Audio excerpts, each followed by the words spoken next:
Dating and relationships would be a whole lot easier if we could read minds, but we can't. And what's worse, when it comes to sexual chemistry, we often have no idea how the opposite sex thinks. Our best guess is usually based on how we would feel or react in their position. Psychologists call this theory of mind. From an early age, we learn to understand others by projecting our own thoughts and feelings onto them. But when it comes to sex and attraction, that approach breaks down. Men and women want different things. We evolved for different roles. So if we try to project in this space, we often get it wrong. You may have observed some of these mistakes or done them yourself. Once you understand this stuff, some of which is very basic and all of it backed by science, you'll sidestep traps that catch the uninitiated. Men sometimes think women will appreciate him showing eager attraction and interest, but female hypergamy generally rules this out. From an evolutionary perspective, women are wired to seek out the highest value mate they can attract. So when a man shows strong interest too soon, it signals that he doesn't have better options, or worse, that he's not in demand. Even if she's initially attracted, that early eagerness can kill the excitement. Women are wired to screen for the best they can get, so if he seems too available, her instincts kick in and tell her to keep looking. For men, the advice is simple. Don't rush to show how much you want her. Let her feel she's earning your attention. That's how high-value men behave. And for women, understand what might be happening if you suddenly lose interest in someone who seemed promising. Hypergamy is powerful, and it works beneath the surface. His interest might not be a sign of low value. It might just mean he actually likes you. Women can fall into the trap of thinking provocative clothing will make men want them. They know how visual triggers affect their own attraction. Seeing a confident, well-dressed man can spark desire, so they assume it works the same way in reverse. If he sees my body, he'll want me. But that's projection. Yes, men are highly responsive to visual cues, but that doesn't mean they admire what they're seeing. A revealing outfit might grab attention, but it often sends the wrong message. It suggests availability, experience, or a need for validation. That's not what most men are looking for in someone they could commit to. Women mix lust with love more than men, who often separate the two. There's a clear evolutionary reason. Men evolved to spread their genes with low investment, so short-term desire could exist without emotional attachment. That's why looking isn't the same as forming a crush. He might look, he might even chase, but at the same time, he's quietly ruling her out. When it comes to long-term interest, men want modesty and exclusivity, someone who isn't advertising herself to the world. The takeaway for women is clear. If you want more than attention, don't lead with signals that suggest you're open to everyone. Modesty isn't weakness, it's how high-value women filter. And for men, if she's younger, she might just be naive about how attraction works. But if she's older and still dressing like this to impress, it's usually a sign to walk away. Women sometimes fall into the projection trap of thinking men care about female height. Let's be clear, females care about male height a lot. It's one of the most consistent female preferences across all dating data, so it can be difficult for women to understand that men think completely differently. They actually don't care about height and, in particular, are not put off by a lack of stature. Short women often assume that tall men will prefer someone closer to their own eye line. Tall women think they have the advantage, but the research doesn't support any of that. Men, including very tall men, tend to prefer women who are somewhere around average. A woman who's 5'1" is still well within the attractive range. Length simply isn't a major factor for most men. Over time, women usually figure this out.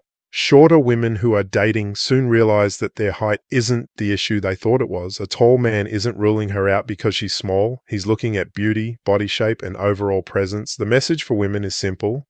Don't let height insecurity hold you back. If you like a taller man, there's no reason to assume he won't like you. For men, especially taller men, it's useful to know that some shorter women may worry about their size and wrongly assume it works against them. They may assume you won't like them. Often, men will project society's fear of male aggression into their romantic lives. They're told from a young age that they're dangerous, that women should be wary of them, and they know they're physically dominant, so they make themselves smaller, they keep their distance, raise the pitch of their voice, act harmless, but that's a mistake in dating and relationships. Because women don't actually want harmless, they want powerful men who make them feel safe. That's a crucial difference. From an evolutionary perspective, female survival once depended on being protected by strong males. So attraction is built around strength, capability, and the ability to dominate threats. A man who softens himself too much doesn't just seem gentle, he seems useless. He doesn't feel like someone who can protect her, lead her, or even handle her. And that doesn't inspire trust. The way to avoid this trap isn't to act dangerous, it's to show safety cues through strength. Calm confidence, being clear, polite, and decisive, offering to pay, letting her know she's in control of her choices while showing that you're leading the situation. These aren't tricks, they're signals that you're capable, in charge, and not a threat. The guidance for men is this: you don't need to neuter yourself, you just need to make her feel safe and protected in your presence.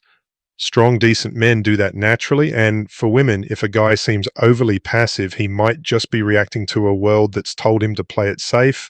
He's not necessarily weak, he's waiting to see if it's okay to be strong. Women often assume that being financially independent and career-driven boosts their appeal. They're drawn to high-status males. So they think it might work the same way in reverse. If he's ambitious and successful, then he'll want someone who matches that. But this is just projection. Real men don't want a provider as such, and they're also not looking for a competitor. He wants someone supportive, feminine, and easy to be around. A woman who leads with her job or status isn't winning him over. He's not looking for that. In today's culture, women are pushed to compete with men, chase success, and prove they don't need anyone. That can help in a career, but it works against them in relationships. Feminine qualities like warmth, modesty, and cooperation don't grow in that environment. They have to be purposefully cultivated. For women, the takeaway is a strong career might help your lifestyle, but it doesn't raise your dating value. What matters more is how well you can fit into his life. For men, understand that she may just be projecting, trying to impress you the way she'd like to be impressed. But also take note, if her identity is built around career and independence, it could be a sign that she lacks many of the feminine qualities you may value. Many men don't realize that women would be secretly impressed by past dating success. From a male perspective, promiscuity in a romantic partner is something you don't want to know about. So they assume women might feel the same way, that hearing about his history could make her feel a bit disgusted or less special. That's projection. Men value sexual exclusivity and are put off by a long list of past partners, so they think mentioning exes, female attention, or past experiences is best avoided. They often keep that side of themselves quiet. To be fair, women may react negatively on the surface, but underneath that, many are more attracted to men who've been wanted by others. It's called pre-selection. If other women have chosen him, it suggests he has value. The psychology here has an evolutionary basis. Historically, women would often rather share a high-value man than end up with one who'd been overlooked.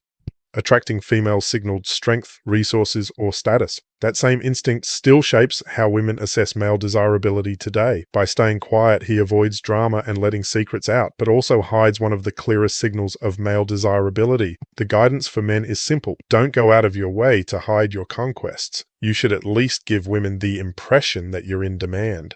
For women, understand that you might be underestimating a man's desirability. He's probably being discreet and downplaying the attention he gets from other women.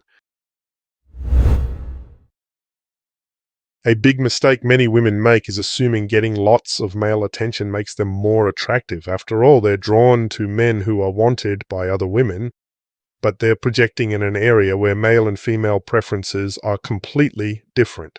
Men don't want competition, and they prize purity. So the last thing they want to discover is that a woman is constantly being chased. It suggests she's widely available, used to being pursued, and possibly very experienced. That doesn't raise her value in his eyes. It makes him question her ability to bond or be satisfied with one man. Women assume that showing off desirability by talking about exes, flirting with other men, or bragging about who wants them will help increase desire in their direction. But men don't see her as high status. They see her as someone who is public property and difficult to secure, and that impression is even stronger in online dating, where women may keep multiple conversations going at once or juggle several men casually. For most men, that behavior is a red flag. They expect exclusivity from the start and often feel disgusted when they realize they're just one of several options. What they actually want is a one-on-one vibe. The ideal for many is a woman who seems untouched, quiet, modest, and reserved, not someone advertising herself to everyone. The reality is that men know what they like. They don't rely on other men's opinions, and they tend to agree on what's attractive anyway. So showing off how many others are interested doesn't help. It just sends the wrong message.